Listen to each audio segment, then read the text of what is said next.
Sinampahan ng reklamo sa Ombudsman si re-election ni Senator Loren Legarda dahil umano sa hindi pagdedeklara ng isang condominium unit sa kanyang SALN. Ang campaign manager ng Team Pinoy kwestiyon ng timing sa reklamo laban kay Legarda. Balita natin ni Jam Sisante.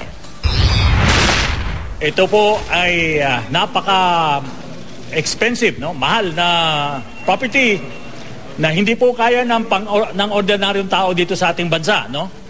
Ito po ay binili ni Senadora Loren Legarda noong 2006 sa halagang $700,000.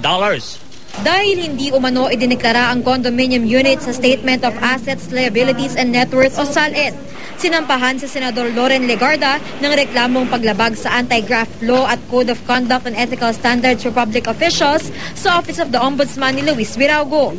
Hindi raw kasi kumbinsido ang nagpakilalang public interest advocate sa naunang paliwanag ni Legarda sa issue.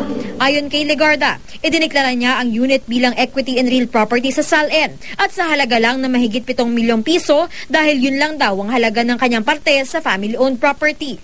Ito yung titulo. At sa titulo po, ang buyer ay si Loren Legarda.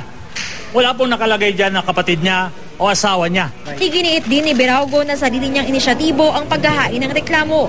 Yan ay sa kabila ng naunang pahayag ni Legarda na pakanaraw ng isang kapwa senatorial candidate sa Team Pinoy ang umano'y black propaganda para maungusan siya bilang number 1 sa senatorial surveys.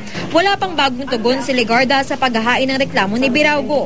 Pero ang campaign manager ng Team Pinoy na si Senador Franklin Drilon, duda raw sa timing ng pagkwestiyon sa SALN ni Legarda.